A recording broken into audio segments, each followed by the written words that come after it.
Designing products, build them now. Cook and sew, make it wow, wow. So come along, it's DT with Grammarsaurus.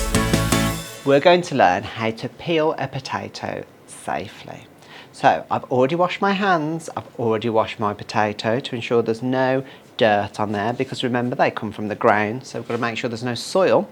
And then once it's all clean and my hands are clean, I'm going to hold the potato like this in one hand and the peeler in the other. And we're going to take our peeler and we're going to place it at the top here. Now notice how I'm going to, in a second, move away from me. We never want to peel towards us, we want to peel away. So we grab it and we simply peel, and you'll see that the skin starts to be removed.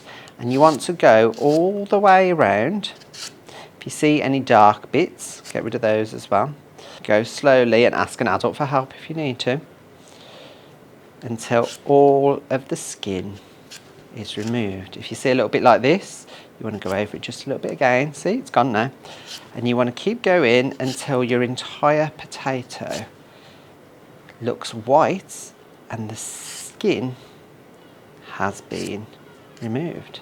We've got another little dark bit there, look, so if you go over it a few times, eventually it comes out. And there we have it. I've completely removed the skin with my peeler and I have a potato that's ready. Now some people prefer to leave the skin on, and so if you're going to make potato wedges or fries or chips with these, then you would call these skin on wedges if you were to cut this up and then turn them into that.